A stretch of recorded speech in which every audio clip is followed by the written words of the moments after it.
একটা বাচ্চা আসলে যখন বাবা-মা কোল থেকে রেখে যায় অপারেশন টেবিলে, এটির যে সিনারিও সেটি আমরা পেডিয়াট্রিক সার্জন যারা রয়েছি, প্রতি মুহূর্তে এটি আমাদের দায়বদ্ধতা আরো বেশি বাড়িয়ে দেয়। আসসালামু আলাইকুম সম্মানিত দর্শক, আমি ডাক্তার মোহাম্মদ আলমগীর হোসেন। আমি একজন শিশু সার্জারি বিশেষজ্ঞ।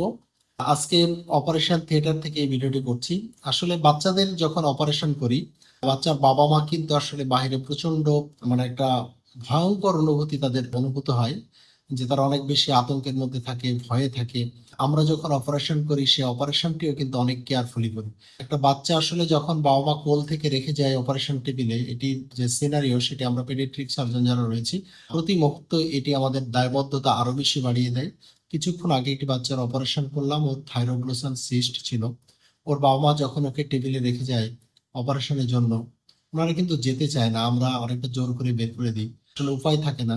এই ধরনের সিচুয়েশনে আমাদের অনেক বেশি কেয়ারফুলি হতে হয় এবং খুব সুন্দরভাবে সকল ধরনের প্রস্তুতি নিয়ে আমরা বাচ্চাদের অপারেশন করে থাকি। সবাইকে ধন্যবাদ সাথে থাকার জন্য। আসসালামু আলাইকুম।